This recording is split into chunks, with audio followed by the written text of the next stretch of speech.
Okay, good morning, everyone. Hope that was a fun way to get into the mood for class for today. We always always rousing to hear a little Aretha. Reminds me of when I was in Professor Fry's class, and he made some use of the natural woman. That was his innovation.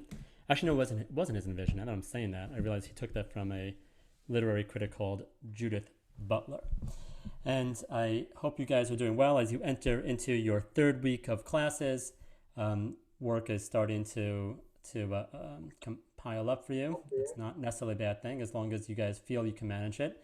I recognize that our homework for this past weekend, that basically all of you completed was a bit more challenging, but it was you guys did very well with it from what I've seen, and I will be going over it and giving you guys feedback in the next between now and Wednesday. So the feedback will be both regarding the two homeworks that you did, and I do take notes on how you guys what my impression of you guys in class, and even for those of you who were unable to upload through the website, and most of you did. The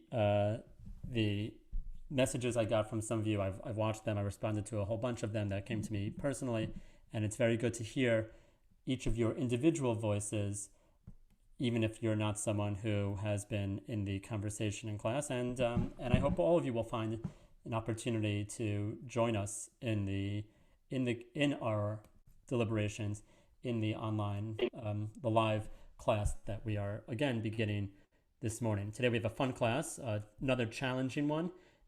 Is more like the previous class, which was uh, Emily Dickinson's I Dwell in Possibility. A little less like those early ones where it was some more simple poems. But today we have at least one very dense and compelling poem, and another one that is also very compelling, very well known, but a bit more accessible. That is our work for today. Namely Chapman's Homer. That's what we will take most of our time to deal with today. And we will finish today with Blake's Tiger, The Tiger. I also want to make the transition today from the first unit that we've been dealing with, and you guys did too, to two assignments at home regarding it, about what is poetry, and we conclude it with today. I'll review the Jakobson essay and his thesis regarding the poetic function. So that's our work for today. I'll be giving you individual feedback between today and Wednesday. It will encompass not just the homeworks, but basically my entire impression over the first unit, the first 2 weeks, 2.5, I guess, including today, 2.5 weeks of class. And then on Wednesday we'll be fully into the next section of metaphor, which we begin today with Chapman's Homer and Tiger, and we'll have a bunch of recorded materials for Wednesday. A word about Wednesday before we get into our actual discussions for this morning. On Wednesday, I want to move at a pretty fast clip. I want to give you guys a sense of what metaphor and figural language entail. But I'm also, as surely you are all well aware, Wednesday, our class at 10 a.m. Israel time will coincide with some of the first official results from the United States presidential and general election. And unlike 4 years ago, when I can distinctly recall being at the board in front of a classroom in our building at Bar Ilan and being somewhat flabbergasted. Some people were euphoric, some people were depressed, but all of us were quite shocked as results were coming in during class, and was very distracting and emotional for many people. I am inclined not to do that this week, and therefore, unless I will give you guys a chance to respond, maybe via a poll that I can share after class, and you guys can take it via your phones between now and Wednesday. Unless there's an outcry, I'm inclined to simply offer a recorded version of class for Wednesday through these recordings that I've been making, and I will post, and not to have a live session for this class Wednesday. It's something that's being done a lot with online teaching everywhere, and just doing online recorded classes. I'm very pleased we have this sense of community. I'm pleased we have a very dynamic conversation going. It's not something I'm going to relinquish, surrender on at all. But because of the timing of our class and what I anticipate will be happening, and I think we can all probably anticipate happening in our morning on Wednesday morning, it might be prudent to simply go with a recorded class and not have any live class at 10 a.m. Israel time this Wednesday. And I'll give you guys a chance to say have your feelings, have your thoughts expressed about that. But that's my inclination right now, and of course I will let people know via an official email. I know there are a bunch of people watching us recorded anyway on a regular basis. Got it? All right, those are our announcements for today, and let's get into our business. So you undertook and you successfully read, and I'm pleased with how well many of you did, a challenging text for today, which was this one, which was the seminal 1960 essay by Roman Jakobson, a well-known linguist, a favorite linguist in the world, specifically of poetics. Actually consulted. I realized only yesterday that I have all these linguist colleagues, and I've never once consulted with them about this. And I actually wrote to our chair, who's a good friend, and asked him, how do you read all of this? And I await his response. I'll share with you when he weighs in. I don't know how influential Jakobson is in the world of linguistics, but in poetics, he's quite influential for several things he did, including this essay in which he makes this claim here at the top that I highlighted for you. What makes a verbal message a work of art? Because the main subject of poetics is the differentia specifica of verbal art. What he's saying is that there is, and here actually is something that I might personally, I don't have anything of the reputation or the intellect of Jakobson to make this, to dispute his point. But the point he's making is that there is ordinary language, the natural woman, that's the metaphor. You can help remember it with Aretha's power ballad. But there is ordinary language, and then there is poetic language, that a work of art somehow is different. And poetics is the study of that distinction. What makes language into art?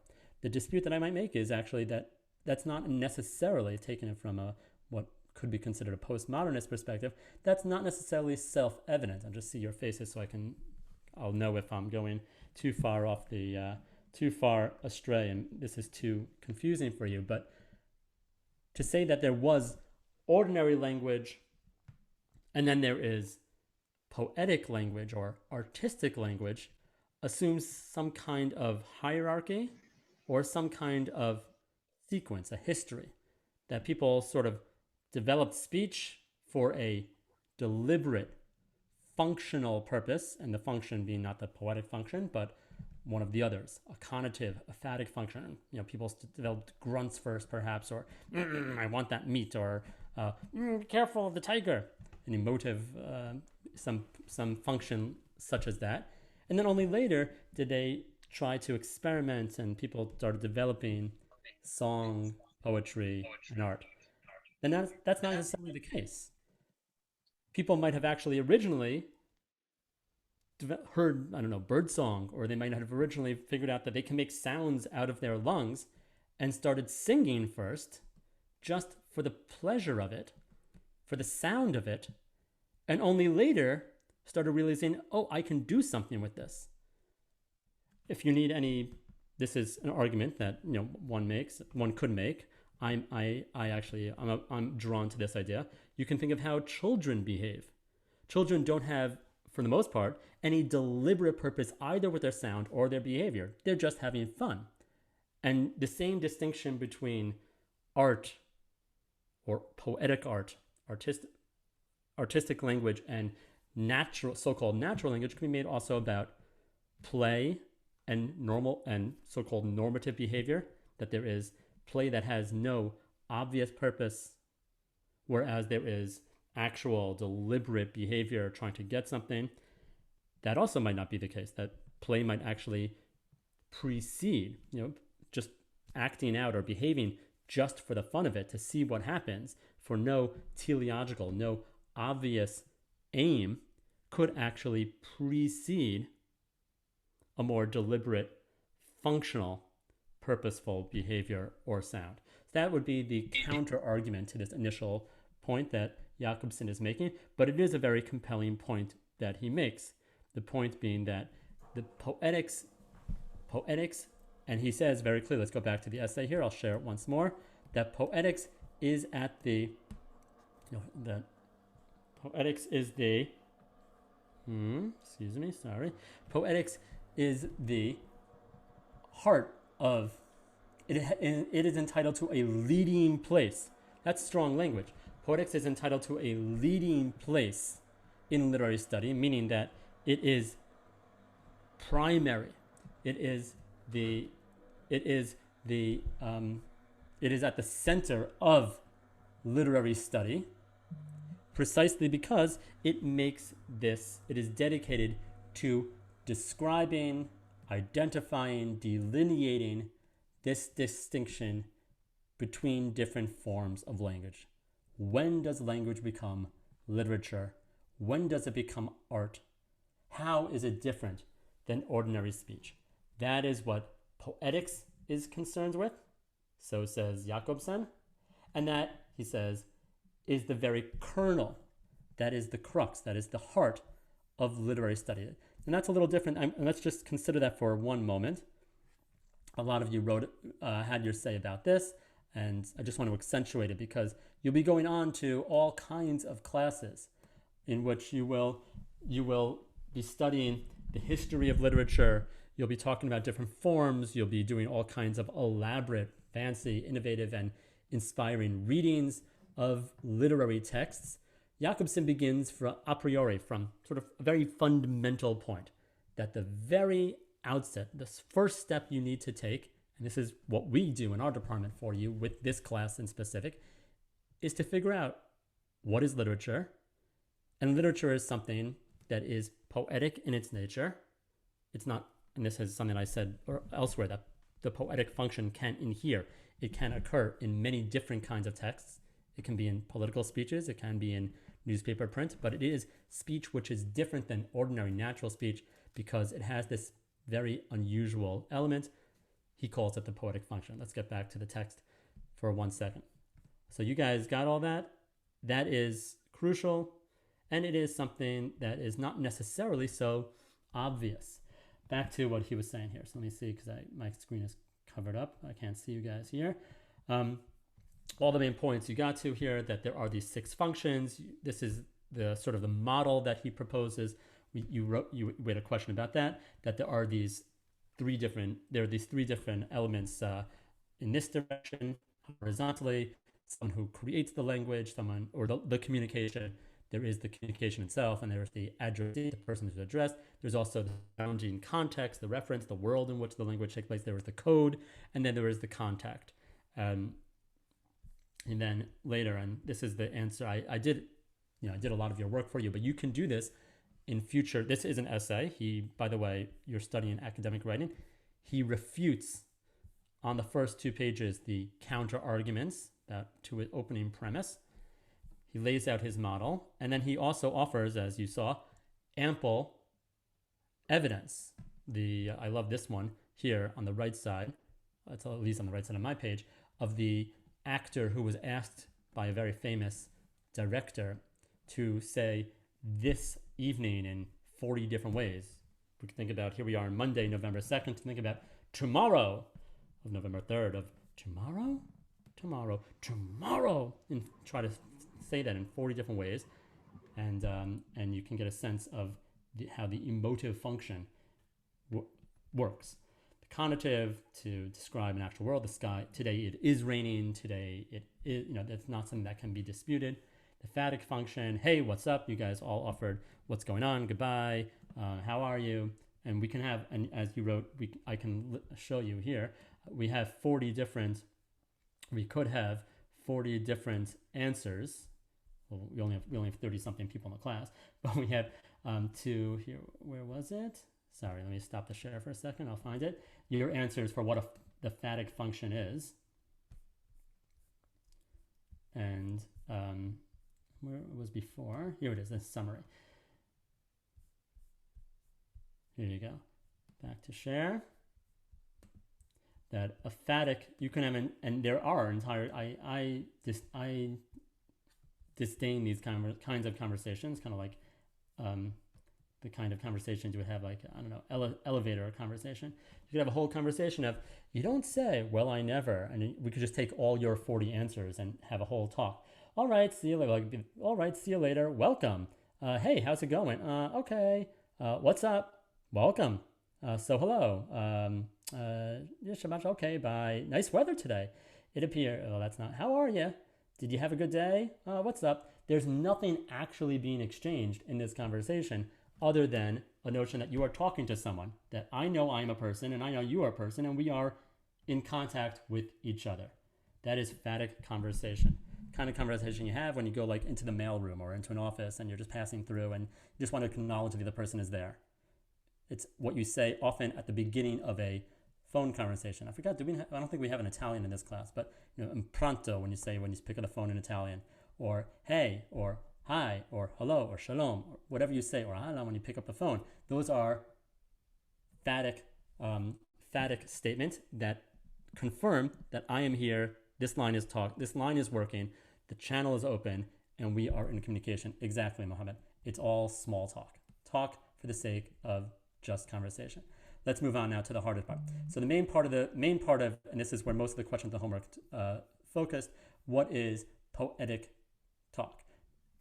It is not as clear as it might be, but Jacobson's thesis is that what distinguishes ordinary language from ordinary or natural language, the same thing, from poetic, artistic language is the set. It is oriented to the function of the poetic function, which is that it is oriented towards the message itself. Not what it means, not the addressee, not the world outside, but the message, the language, the actual poem itself. Poems are self-interested speech. Poetic language is language that is interested in itself. That was it. And then I related it also to the kind of Cook's essay, that it is somehow within language its own individual, its own internal form of speech. And you guys all had your responses to that. Let's finish up here with this PowerPoint here of how we could understand it. This will just review it one more time because it is important to me, and I will also go over that last very slippery part that I'm glad a lot of you felt were honest enough to say, I have no idea what it means to have the axis of equivalence projected onto the axis of equivalence projected on the axis of sequence, whatever the actual specific words are. Let's look at the PowerPoint and then we'll get into our main work for today. Jacobson he lived a very long life. He lived till he was 86 years old. And he was itinerant. He was quite international. Czech. He worked a long time in Russian. Then he lived a long time in the Czech Republic and eventually in the United States. And these are the 6 functions. You got that. His functions of language: the conative, so it's action change; phatic, referential, emotive, metalingual; and poetic, which is the one that interests us, the projection of the principle of equivalence from the axis of selection to the axis of combination. There you have it. This is the answer to what I asked you guys to do, to match up the set target factor to the function, the context of the referential. This is Jim. Gravity is made up of mass spinning. Addresser, what the emotive is. Yuck, gross, terrific, wow, amazing. Addressee, you go, telling conative, you go there. Contact, pronto, hello, ahlan, what's up? Code, the metalingual, what does phatic mean? What does the word sophomoric mean? And then the message, dibba dibba do, horrible Harry, tomorrow in a poetic sense.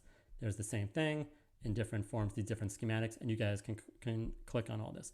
Let's get now to the main idea. Here it is again, the poetic function. This is from the essay. Poetic is the set towards the message itself, focus on the message for its own sake, not for anything else, not for what it describes about grasshoppers or what it describes about Homer, but for rather the message for its own sake. It can also achieve some of these other functions, but its primary focus, its orientation is towards this promoting the palpability of signs.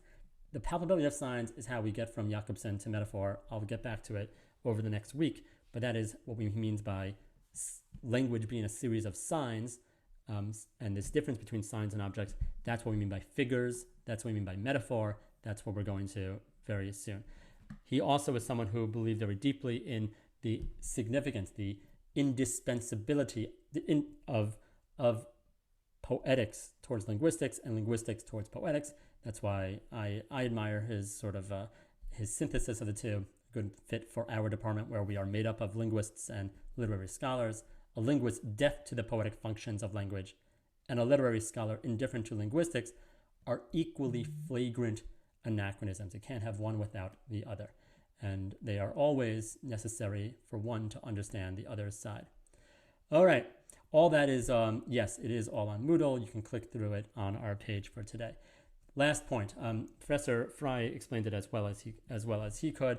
Very mellifluous, very clear lecture. I was privileged to study with a long time ago.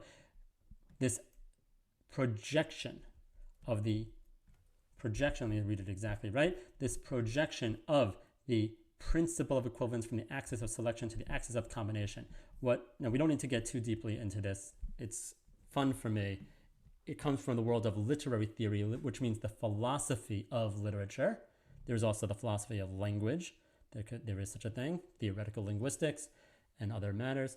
But in the world of literary theory, which often has a very bad name now or over recent decades for some of its excesses and, so to speak, intellectual misdeeds, but remains very compelling. That entire course taught by Professor Paul Fry, who hardly is a radical. You could see the way, the ultimate Ivy League professor in his tweed jacket there.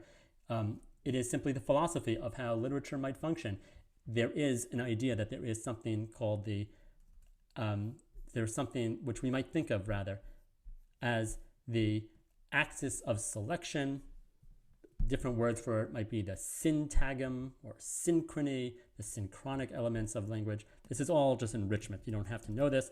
Synchronic language, or what could be called it's not the syntagm. I got confused there. The paradigm of language. These are all the different things you can choose. And some of you actually knew about this. I was amazed. I don't remember which one of you, but that the different morphemes, maybe came from someone who has had some linguistic training with our linguistic side of our department. Some of you are studying both. But that from the basic unit, in any sound I am making, I'm choosing in my head. Your brain does this all the time. Choosing a specific morpheme. I'm using the word sound rather than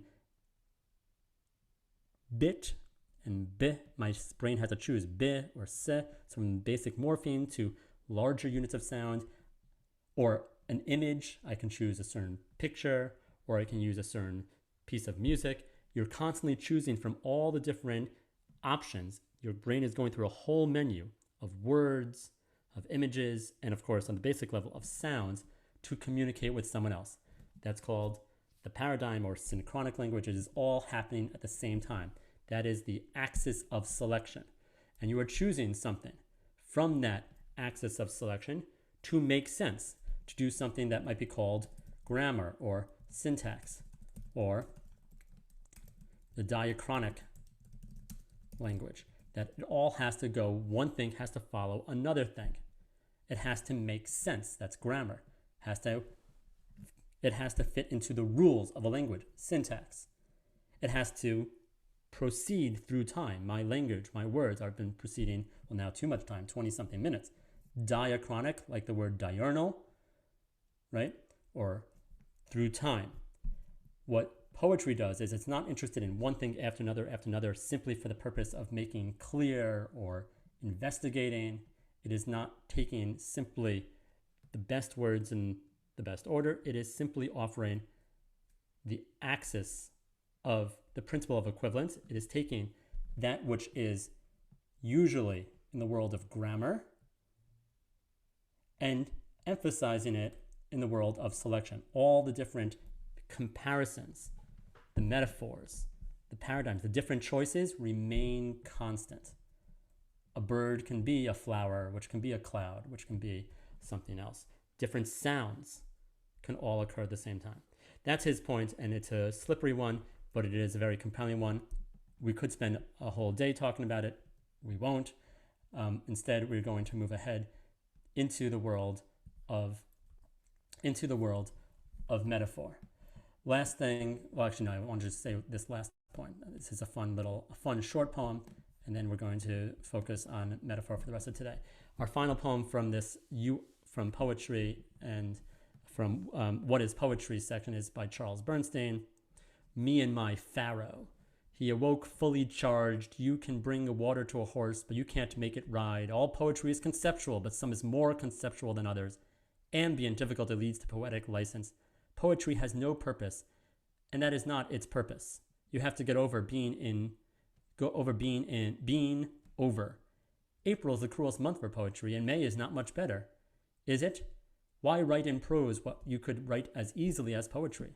The poem is a crutch that allows us to think, and through it, every poem must have 13 distinct frames, devices, motifs, styles, forms, or concepts. This is a very whimsical, very symbolist and dense poem, which is precisely in this mode of the axis of selection, choosing all the different options he is referring to on almost every single line to another poem, some very well-known ones, such as April is the Cruelest Month of Poetry from T.S. Eliot, and the 13 Distinct Frames from Wallace Stevens, 13 Ways of Looking at Blackbird. Why write in prose what you could write as easily in poetry? Here it is saying you can write whatever you want, breaking apart the poem. That is, poetry has no purpose, and that is not its purpose. You're simply writing in sounds and making you think, making you slow down. Poetry emasculates prose. The body can't live with it, can't live without it. I want to be understood, just not by you. Here is poetry that clearly is not communicating in a clear, prosaic way.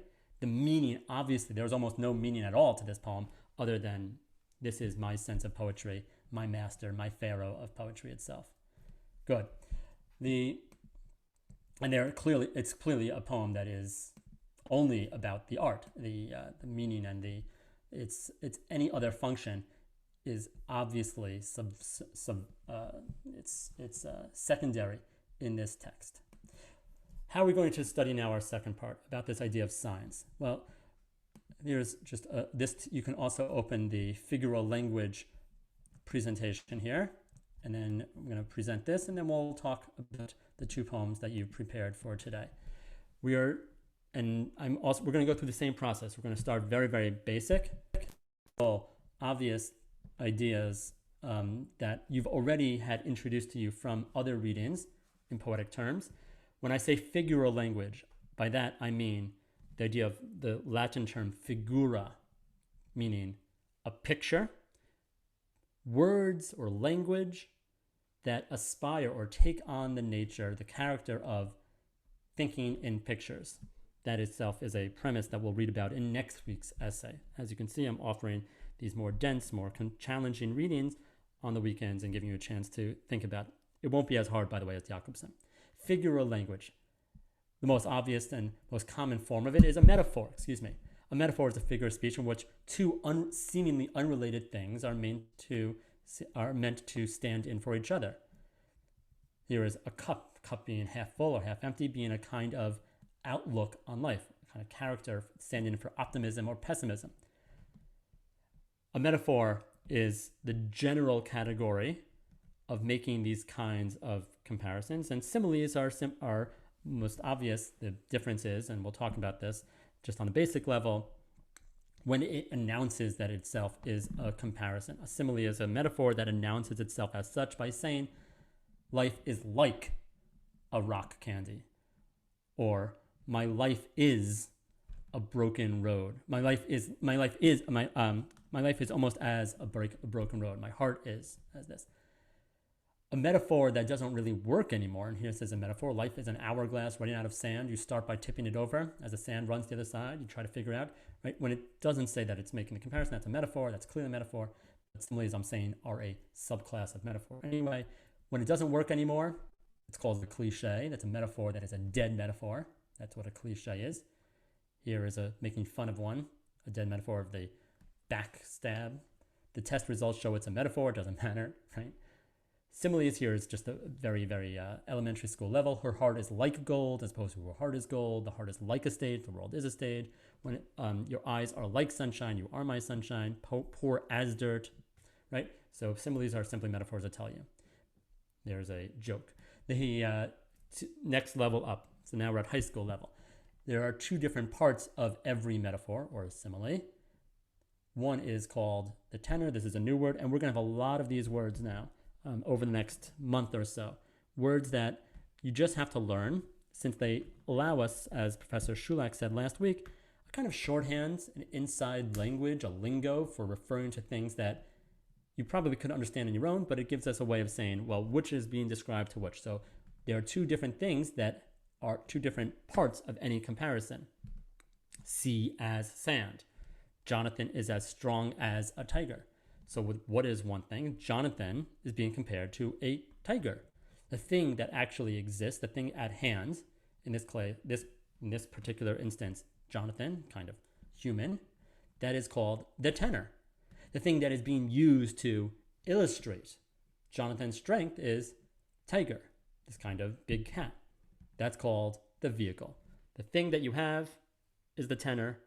What is being used to illustrate, to describe it, is called the vehicle. That's it. That's all you need to get. And then there is a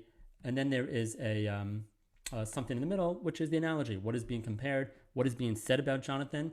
Could be his speed, could be all kinds of his terror. But today we're talking about tigers. Tigers are strong.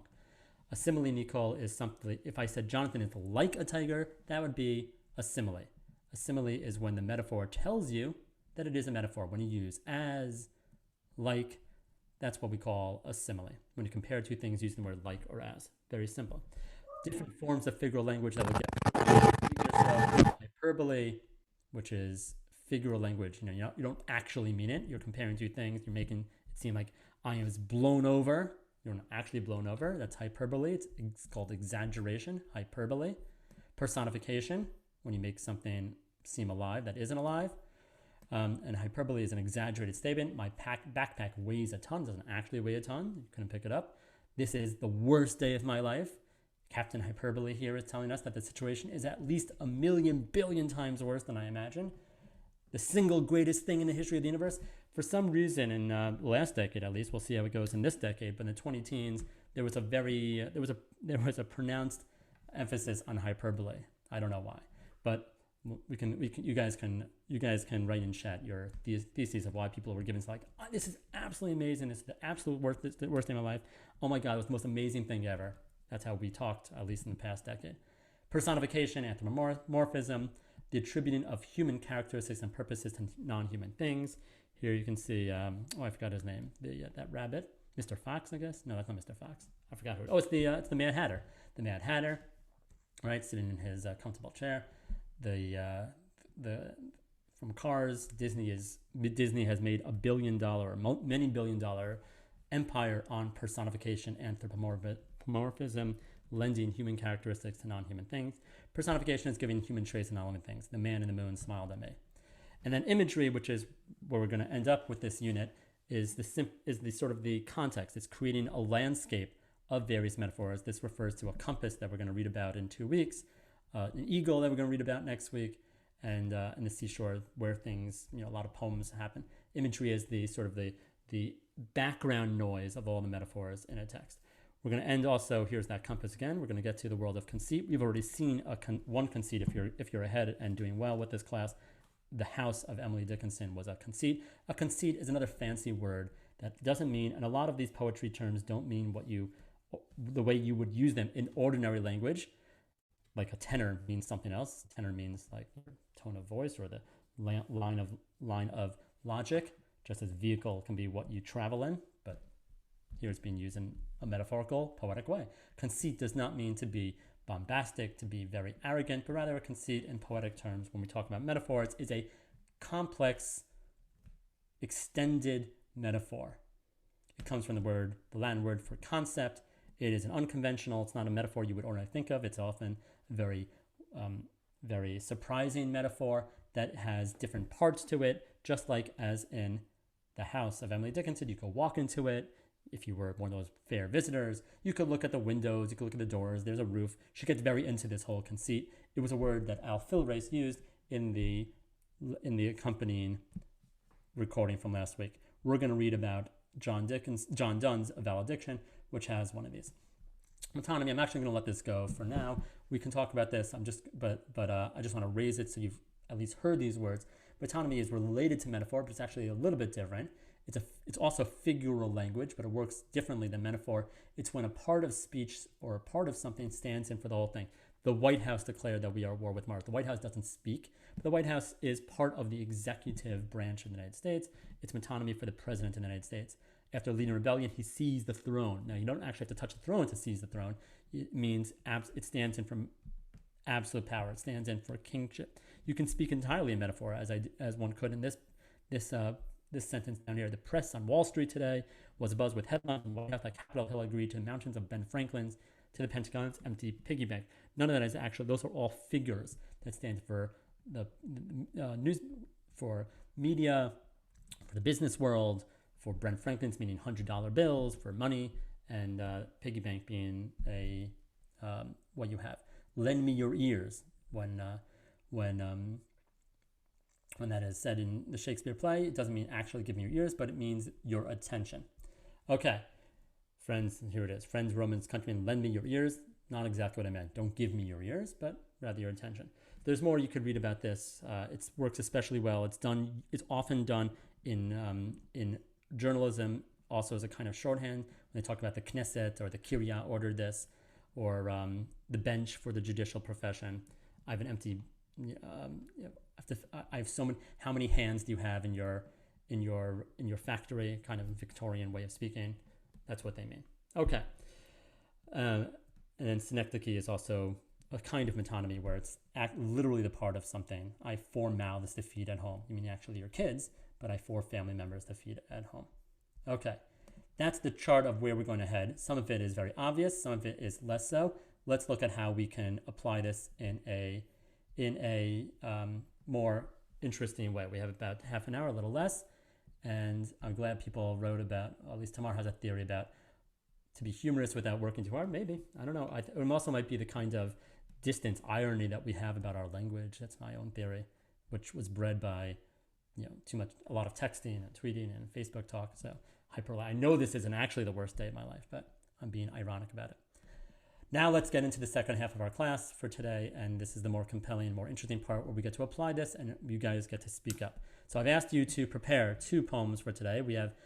I think we're going to go about 5 minutes after 11, but hopefully that will suffice for us to cover this first poem for 20 minutes and then the next poem for about 10. We're starting with Chapman's Homer. This poem is ideal for you for the reason that it describes your state of affairs in 193 in Professor Kohlbrenner's class, where you are deep into reading about Homer, making the journey from Troy back to Ithaca and discovering Homer for yourselves, and the joy of actually reading the Homeric works themselves rather than simply only the movie version, which can be great, or the Cliff Notes versions, which are generally very detailed and abstruse. It just has too much stuff in it. Here's a text that is about actually reading Homer itself rather than the condensed version. Let me go back here for 1 second to get a volunteer. This is a short poem, and we're going to read it all 14 lines at once. It's the kind of poem that we'll talk about in about a month from now, called a sonnet. And let me see a hand. Let me go to the participant list so I can see everyone. You can put your hand up on the side, or you can put your hand up on the screen. We need 1 volunteer only for this morning, and not someone who's already read. Thank you, Zara. Excellent. Okay, Zara, let's go to the poem, and you can take it away.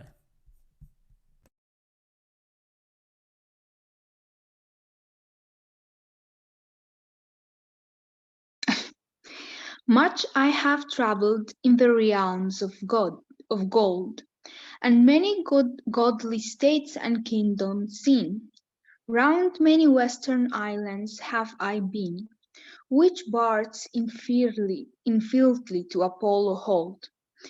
Oft of one wide expanse had I been told that deep brown had Homer ruled as his Nemesis. Yet did I never breathe its pure serene, till I heard Chapman speak out loud and bold.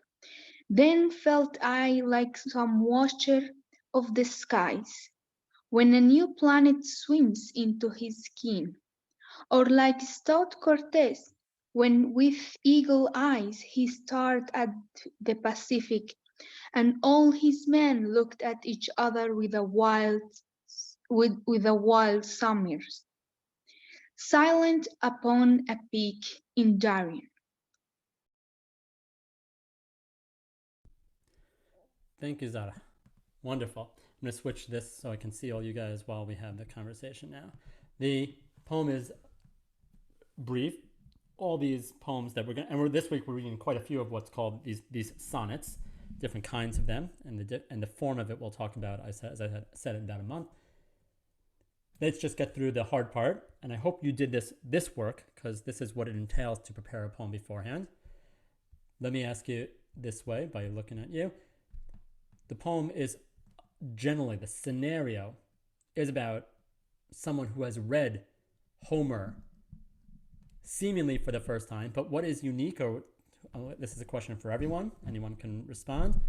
What is different about, what does he mean by looking into Chapman's Homer? How has he read Homer in a new way? It's a translation. Excellent. Noah and Elni, yes. He's read a new translation. I don't even know what translation you guys are reading. Are you reading Fagel's translation of Homer now? Yeah. Yes, okay. Fagel's is great also. I love Fagel's, but there are also even newer ones. But Fagel's is relatively new. Translations, unlike the original, constantly have to be updated because they are set in their specific time.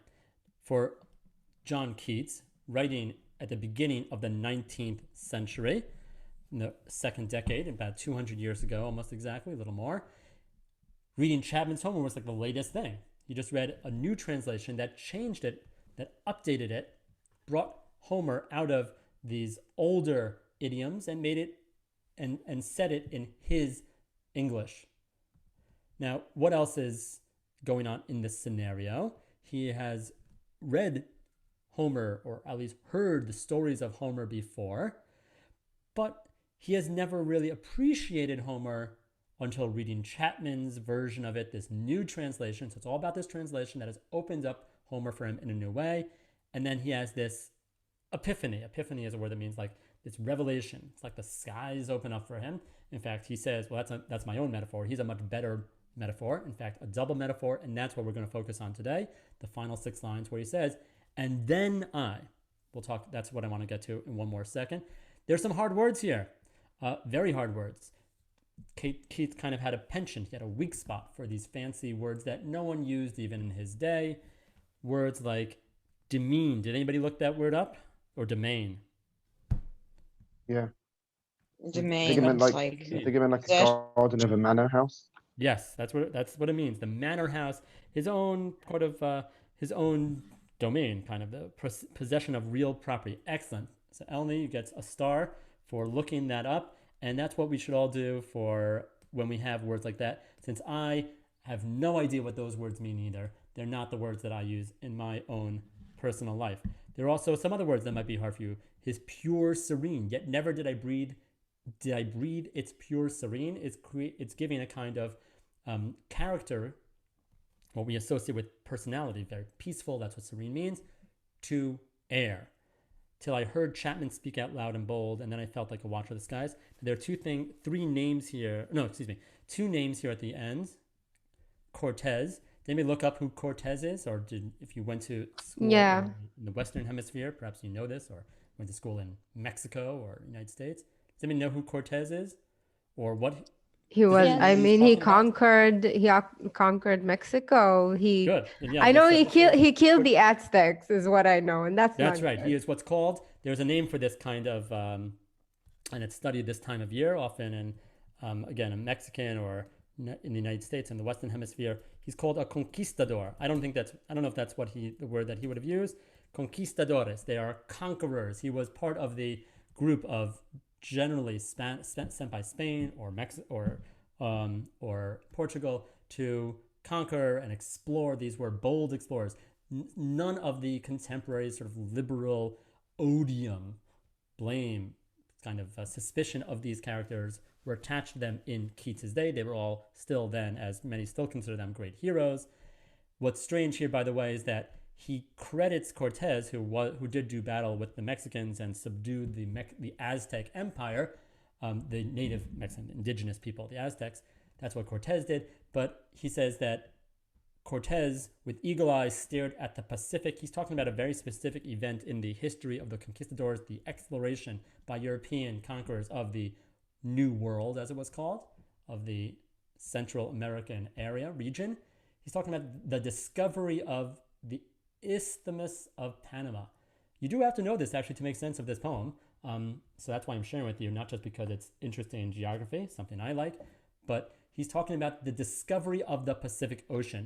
You can imagine, there's Columbus, Hudson, there are all these different explorers who found different parts of the eastern part of the North America and South America, but the one who actually discovered that there was another ocean, the Pacific Ocean, was someone called Balboa. It wasn't Cortez. He went up one side in the very narrowest part. Isthmus means a band of land, like a little stretch that has water on both sides.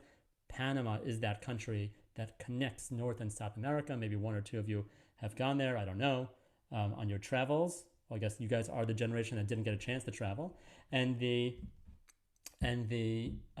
conqueror, the explorer that found it was someone named Balboa. So Keats actually just has his facts wrong here. It doesn't matter, however, for our reading of the poem. What does he say here in these 14 lines? That I have traveled. I'm going to get to these last 6 lines and turn the attention back to you. Much have I traveled. Let's share screen one more time, and then we're going to work hard. So if you're distracted, pay attention because we're going to get to some hard stuff in about 2 minutes, or not even. Much have I traveled in realms of gold. He's making a metaphor there. It's not the metaphor I want to focus on. When he says travel, he actually means, let me actually throw this back. I said I was going to do it myself, but let me just see who's paying attention. What does he mean? You can speak it out loud, or you can write it in chat. Reading, right? That I have read a lot. Traveling to him is reading. I have traveled in realms of gold. I've read a lot of good things. And many goodly states and kingdoms seen. I've been to a lot of phenomenal places. Round many western islands have I been, which bards in fealty to Apollo hold. When he says western islands, the islands that to Apollo holds, he's using the imagery of the Homeric stories, the Aegean Sea, the Greek world that Homer talks about. Oft, those are the first 4 lines, oft of one wide expanse had I been told, and even during all my travels, all my reading, really is what he's talking about, I had been told that there was this one amazing manor, there was one amazing domain, area, a manor house I have to get to, that deep-browed Homer ruled as his domain, yet never did I breathe its pure serene till I heard Chapman speak out loud and bold. I never got to see. I heard about it. I heard about how great Homer is, and even with all my reading of the classics, and Keats was someone who loved the classics despite his inability to read Greek. He read Latin, but not Greek. I never got to hear Homer, never breathed in Homer's pure serene. Breathing here is a kind of a higher level of literary appreciation. Never till, right? There's a kind of a sequence in this. Till I heard Chapman speak out loud and bold. And we'll get back to the loud and bold. Chapman is the one who spoke out for me, Homer. Then there's a transition quite clearly from never till, and the next stage of this progression that I'm interested in, you guys are going to have to explain for me, is then. Once I heard Chapman spoke out loud and bold in Homer's voice, I then felt like. That is a metaphor or a simile. Think about it for a second. Then I felt like. Simile. Excellent. What's the word like? Specifically, it's a simile. All of them are metaphors. Similes are a kind of metaphor, but specifically, is a simile. Why is it a simile? Because he says? Like. Excellent. Thank you, Danielle. Then felt I like some watcher of the skies. when a new planet swims into his ken. Or like, another simile, stout Cortez, when with eagle eyes he stared at the Pacific, and all his men looked at each other with a wild surmise, silent upon a peak in Darien. The key element of all this, and our focus for the next 5, 6, 7 minutes, is he compares himself to not one, but 2 people. Then I felt myself like someone. Like whom? I felt like some watcher of the skies when a new planet swims into his ken. Ken, another word that is not commonly used, but it means kind of knowledge. It's the same like in German, like Kenntnis, from my span, my scope of knowledge, what I can see.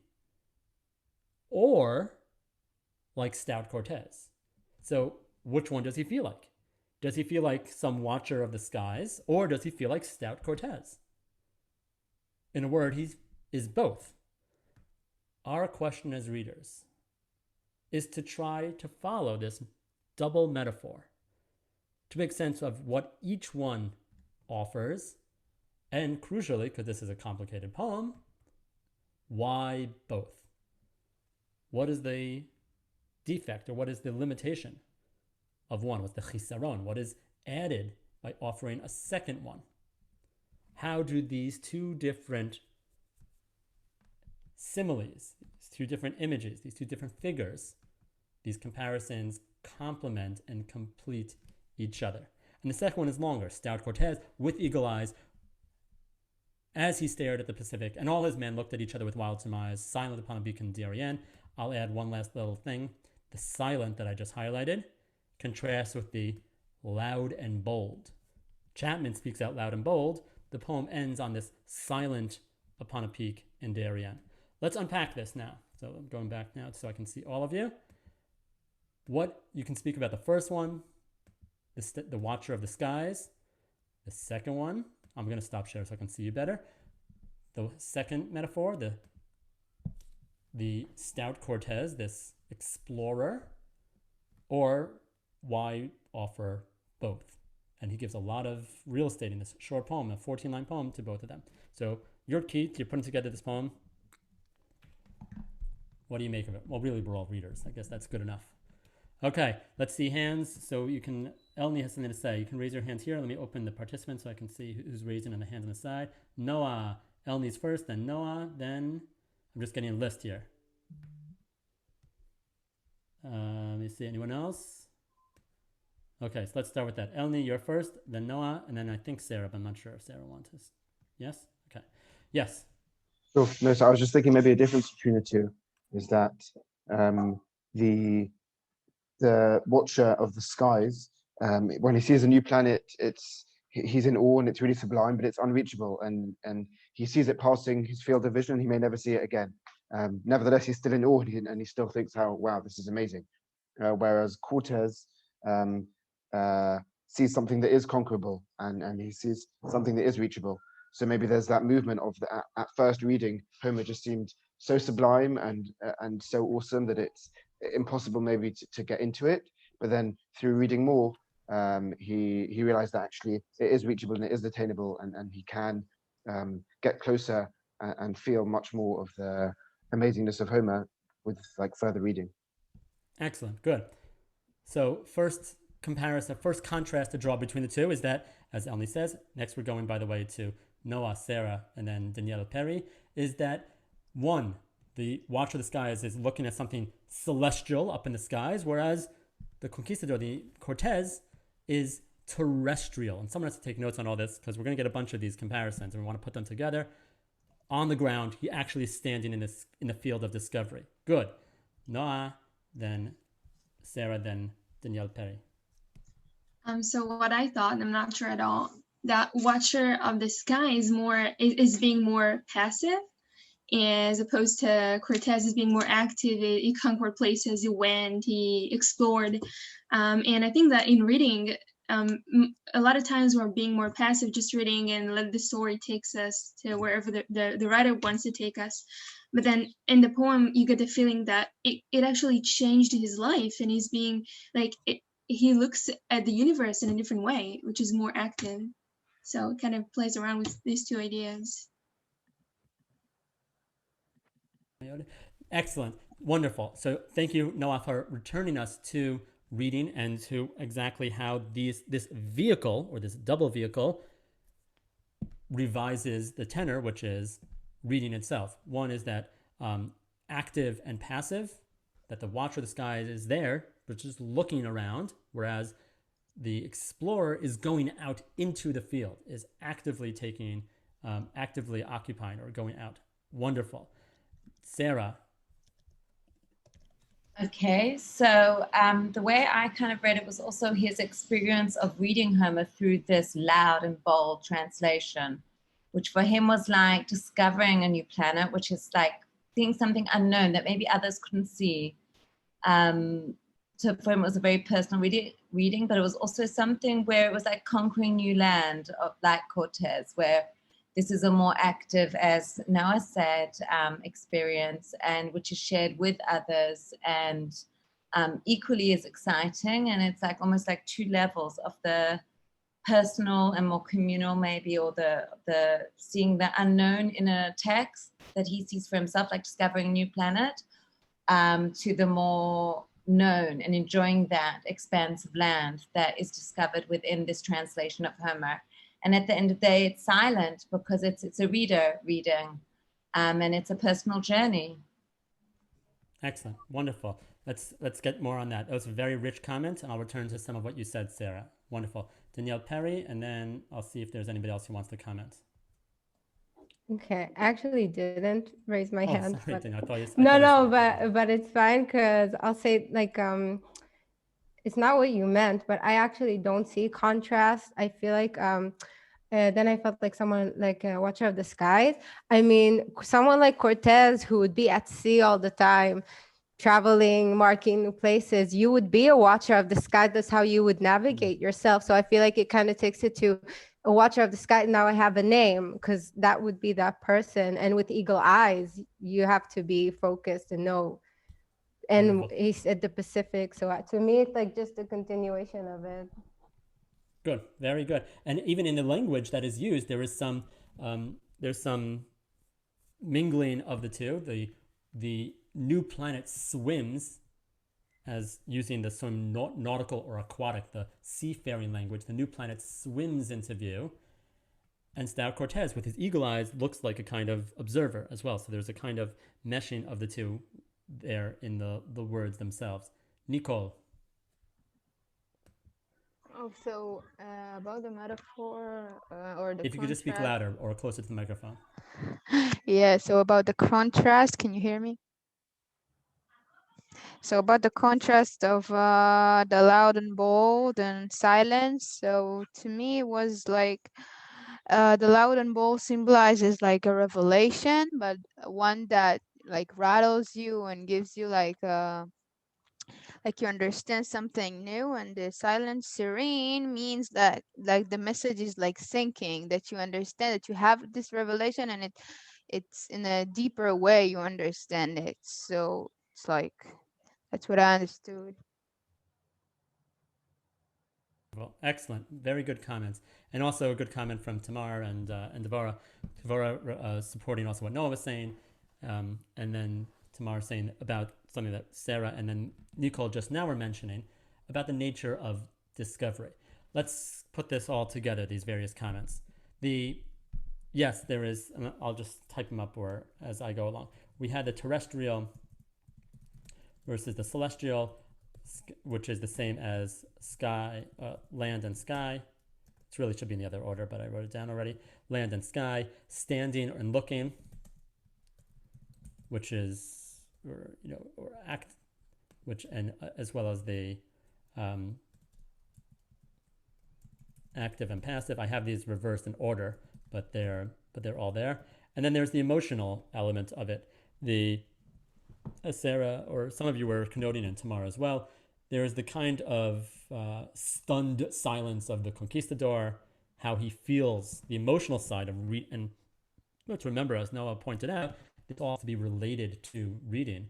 Stunned silence, like this is something truly exceptional. You are made speechless by the encounter with something beautiful, something astonishing that you've read, and then as opposed to the joy, just being completely bowled over with pleasure. Maria is also correct. And that's where I want to end up with for this comment. So Maria, I don't know if you want to say something about this, and we'd love to hear from our Russian correspondent there. Do you want to elaborate on what you're saying? Because I also am thinking along those lines too. Can you hear me? All right. So what I mean is, I just wanted to add something to what Noah and Dan are saying, because the Watch of the Skies is about something that happens to you, and like Stout Cortez, it's more about something that you make happen. So it's discovery versus exploration, something that happens to you or something that you make happen yourself. That's what I wanted to. Thank you. And it's always wonderful to hear from you in Russia. And kudos to you for being able to stick with.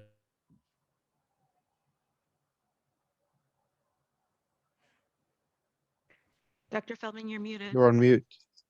The Watcher of the Skies, which may refer to, it's been said that it's referred to, I can't remember his name, but it was an astronomer, a man who discovered, I think, Uranus in the generation before Keats. I think I read once that's what he might be talking about. Not that significant. It's kind of like a Galileo figure. Galileo was hundreds of years before Keats. But it is someone who doesn't do anything to make that planet come into view. Just stands there. And however, as Sarah was saying, there is and I think this was implicit in what you were saying, maybe Tamara as well, and maybe perhaps also Maria's point, that there is an assumption, a hypothesis. The way that astronomical discoveries are made, the reason that you have your telescope trained on a specific portion of the sky is because you think something might happen there. You're looking precisely for something to occur. You have some little hypothesis, a bit of information that you want to build on, some knowledge, and that's when you have some ken, and then something expands it. An observation makes it grow. And reading can be like that. I know a little bit. I kind of know how to read, but by challenging myself, I can expand my field of view. And that might be joy. It could be also something it was there in some of the comments before. It can be solitary. There's no one with the Watcher of the Skies. It can be very passive, simply watching along. As opposed to Stout Cortez, who really had no idea what was past that first mountain range. In Darien, the name they gave to this area in Costa Rica, in Panama, going up those hills, they never expected to find another ocean there. They were simply expecting to find actually more land. And that can be like reading as well. Going along with perhaps a troop of other people, very active, hard work, maybe like a course, maybe like a class, maybe like you, even though you've never met each other, slowly traipsing along, doing the hard work of trooping uphill, hiking along, and then suddenly it's as if you've returned to where you were beforehand to see something which is very familiar to you. They were all sailors. They know the ocean, but they never expected to see one in the first place. When to see a new planet, one that is unlike any other that had ever been found, is a completely new discovery, but it is based for the astronomer on some premise. The discovery of a new ocean is the finding of something very familiar, but in a place where one never expected to find it. The way that the right poem or the right novel, the right comment from someone, the right interpretation of a text can come exactly at the most unexpected but most necessary point in one's life, and can reduce one, even when done collectively, to disbelief, shocked silence. There is also looking up and looking down. The astronomer looks up. The explorer here kind of looks down from a peak. And finally, there is the nature, there's the emotional element of it. There is also the expert, and Watch of the Skies, let me see this. Relatable at any time, the timelessness of it, excellent. So these are all very good comments about how these fit together. It's also very it's also very much in the world of Homer, is it not? The people watching the skies, they're always watching the skies for signs, as opposed, and they're constantly journeying and sailing from place to place. Ithaca, as you'll find in the next couple of weeks, comes as a complete surprise to Odysseus, even though it is the most familiar place in the world. Let's turn in our last little, we'll do this very, very quickly, to the tiger. I'm going to let the machine read it itself, so that just to save a little bit of time, and we'll conclude with a final reading by someone else in a moment. And I'm sorry for going over today, but we'll do this. We'll meet again next Monday in person, unless again you guys really do want to keep meeting here. Let's hear The Tiger recited by the computer. The Tiger by William Blake. Tiger, tiger, burning bright in the forests of the night, what immortal hand or eye could frame thy fearful symmetry? In what distant deeps or skies burnt the fire of thine eyes? On what wings dare he aspire? What the hand dare seize the fire? And what shoulder and what art could twist the sinews of thy heart? And when thy heart began to beat, what dread hand and what dread feet? What the hammer, what the chain? In what furnace was thy brain? What the anvil, what dread grasp dare its deadly terrors clasp? When the stars threw down their spears and watered heaven with their tears, did he smile his work to see? Did he who made the lamb make thee? Tiger, tiger, burning bright in the forests of the night, what immortal hand or eye dare frame thy fearful symmetry? Good. A series of rhetorical questions in this 6th stanza text of what immortal hand or eye could frame, about the process of creation. Who made this? Of course, in one hand, it is made by William Blake, who also wrote a companion poem called The Lamb. He wrote a two-part book called The Book of Experience and Innocence, Poems of Experience and Innocence. Some more scary ones and some more, as he says, innocent ones. The lamb is the counterpart to the tiger, so it's also referring perhaps to himself. But of course, there's something more about, something deeper here, about creation, maybe about the creator, about art itself, the different parts, the drawing. And he also, someone I can perhaps show you in a second, he also painted the tiger. The question for you, and the question we're going to end with today, and this is the last question for discussion, is what is the tiger? What does it represent? This very salient metaphor can convey all kinds of concepts, emotions, feelings that could not be expressed in more pragmatic, cognitive, referential speech. What does the poetic metaphor, the poetic language of the tiger represent, at least in your mind?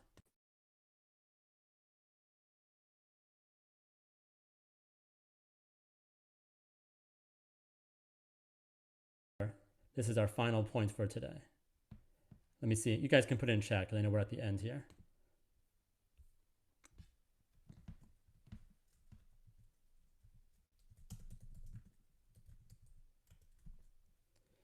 Exactly. Yep. So thank you, Noah. Asala, you wrote to me just privately, but you can copy that for everyone. Asala, if you want. Excellent. Good. So those are all very good suggestions. Thank you. Ferocity, power, evil, the antithesis of the lamb. And I'll just share with you, I don't know if any of you are Christians, not that crucial, but in Christianity, the lamb is a symbol for Jesus, the innocent baby child, the all that is good, maybe the antithesis of that, the dark side, wild, primitive, excellent, what comes in nature, the actual, but Blake never actually saw a tiger, but it could be evil, excellent. Now, it does seem to have all these connotations. And here is, I'll share with you, I should have done this before, the illustration that that I forgot to offer this in this online on Moodle, but this is from Blake, who was sort of a polymath and worked in many different media. This is his own illustration of the tiger with his own calligraphy. So it's pretty good, having never actually seen a tiger up close. But there you can see some of the power, some of that strength. It does seem to connote all those things. Can we be certain any one of those? No. But does the tiger represent, I don't know, wisdom or benevolence, kindness? Certainly not. That's what I mean when I say, and some of you have asked, that there are wrong answers, even if there's no right one answer. There's no one right answer, but there are wrong answers. The tiger is a symbol. It's a symbol of untamed power, ferocity, terror, right? As it says, let's go back to the actual poem, of terror in the night, of strength, unbridled strength, and perhaps, as some of you, as Tamar was saying, maybe the dark side of creation. It is part of creation. It is part of what the creator, perhaps Blake and his very, very individual kind of system of belief saw as, what God's creation, but just alongside the stars, alongside the spears. But evil, terror, wanton strength and power is part of creation too. This poem is about creating something that cannot be controlled, creating something evil, creating something terrifying. He perhaps is remarking on his own powers of metaphorical and poetic creation, Blake is, or the divine power to do that as well. Where does evil come from? All of that can be seen in this poem. Is there any single reading of it? No. But Sala and Yuval's, the evil in life, Yuval's point, this is all implicit there. To contrast this, I'm going to close now just because I have this video from many, many years ago of one of my kids years ago. This is not how this kid looks anymore, but how this poem, which is about terror, sounds in the mouth of a little one. And you'll hear more recordings from this same family, my family, me, and over the coming days. And I'll be in touch with you by email in just a few hours to describe what we're going to do. So this is the end for today. And if anybody wants to hang out after this is played, you are welcome to do so.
All right, that's it for today, guys. So thanks for your patience. Thanks for indulging me. And I hope that was a fun way to end a somewhat long class. I'll make it back to you with a shorter session on Wednesday, and then we'll revert to form with our sessions next week. Good work, everyone. Keep going. And I hope the rest of the day goes well for you.